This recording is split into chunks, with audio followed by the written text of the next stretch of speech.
పాత సాగుతుంది, మందు ఎక్కువైతే మజ్జిగ పలచన కావాలి కదా అని.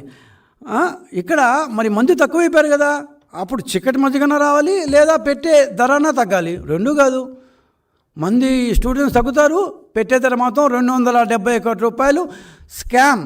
ఖచ్చితంగా అవినీతి జరిగింది. జరగలేదని చెప్పండి. ఎందుకు 5.5 లక్షల మంది విద్యార్థులు తగ్గిపోతే విద్యాకానుకి 270 కోట్ల రూపాయలు ఎక్స్ట్రా ఎందుకైంది? కోవిడ్ తర్వాత పాఠశాలలో విద్యార్థులు చేరడం పెరిగింది. అప్పుడు పరిస్థితుల్లో అది జరిగింది కూడా. కోవిడ్ భయం పోగానే రకరకాల కారణాలు, సాల్ట్ ఒప్పందం, దాంట్లో బేసిక్ది వరల్డ్ బ్యాంక్తో అప్పటి విద్యాశాఖ కార్యదర్శి రాజశేఖర్ గారు కూర్చుకున్న సాల్ట్ ఒప్పందం. ఆ సాల్ట్ ఒప్పందంలో భాగంగా 4800 స్కూల్ని తెగ మూసేశారు, విద్యార్థుల్ని విద్యకు దూరం చేశారు. ఇవంతా సరే పోనీ. లాస్ట్ టైము 39,80,000 మంది అనుకుంటాను.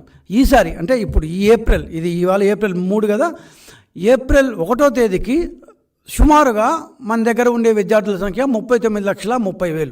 39,30,000, ఒక 5,000 అటు ఇటు కావచ్చు. నాకున్న సమాచారం మేరకు 39,30,000. సరే, లాస్ట్ టైం అంటే ఏదో స్కామ్ జరిగింది అనుకున్నాం. లాస్ట్ బిఫోర్ ఇయర్ ఇందాక నేను చెప్పేట్టు 45 lakhs ఉంటే లాస్ట్ ఇయర్ 39 lakhs ఉన్నాయి. లాస్ట్ బిఫోర్ ఇయర్ విద్యాకాను ఒక 786 crores అయితే లాస్ట్ ఇయర్ 1042. సరే, ఒకసారి స్కామ్ అనుకుందాం. రెండోసారి ఈసారి ఇప్పటికి 985 కోట్ల రూపాయలు ఎస్టిమేట్ అంట. దీని మీద ఒక 10% ఎక్కువ కావచ్చంట. 2 రోజుల క్రితమే వాళ్ళు విద్యాకానుక ఎస్టిమేట్స్ అందరు కాంట్రాక్టులకు ఇచ్చారు. 39 లక్షల మందికి 1050 కోట్లు, ఈసారి 1000 కోట్లు, 45 lakhsకి 786 crores. చూస్తుంటే రాజశేఖర్ గారి జమానానే బాగున్నట్టుంది. ప్రవీణ్ ప్రకాష్ గారు ఆయన పాపం ప్రతి స్టూడెంట్ ఇళ్ళకి వెళ్ళి వాళ్ళు హోంవర్క్లు చేశారో లేదో అందరు ఇళ్లలోకి చూసి బిజీగా ఉన్నారేమో. ఇట్లాంటి అవినీతి వల్ల అవినీతి కంపు కొడుతున్న ఆ కంపున పాప ఆయన దృష్టికి రాలేదో, ఆయన నాసికారంధాలు మూసుకుపోయినాయో, హోంవర్క్లు చూసి ఆ యొక్క బిజీలో ఇవన్నీ ఇట్లాంటి అవినీతి పట్టించుకోవడం మానేశారు. సరే, ఈ అవినీతిని పక్కన పెడితే ఇంకో చిన్న సైజు అవినీతి.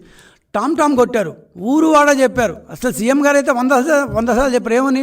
టోఫెల్కి అందరినీ సన్నద్ధం చేసేస్తున్నావు, ఇంక నుంచి అందరు టోఫెల్ రాసేస్తారు, అందరూ యూఎస్కి వెళ్ళిపోతారు అన్న టైప్లో టోఫెల్ అన్నారు.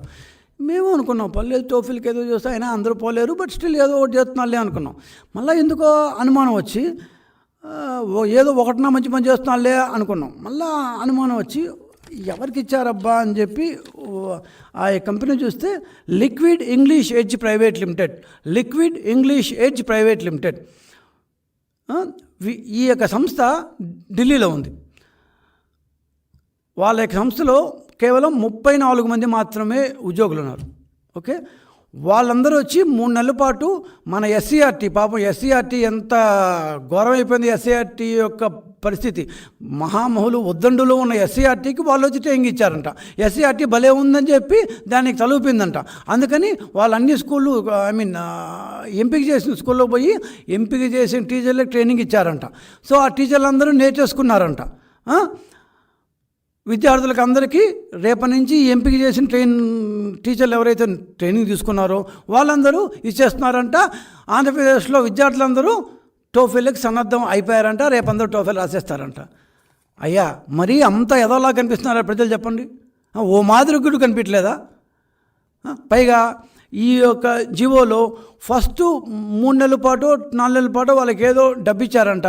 పాపం ఈ liquid English edge private limited అనే ఢిల్లీకి చెందిన సంస్థకి ఆంధ్రప్రదేశ్ అంటే వల్లమాల ప్రేమ కారిపోతుంది, తుచ్చుకోలేక వస్తున్నారంట. అంత ప్రేమ అంట. ఎందుకంటే వాళ్ళు రేపటి నుంచి ఫ్రీ ఆఫ్ కాస్ట్ ఇస్తారంట.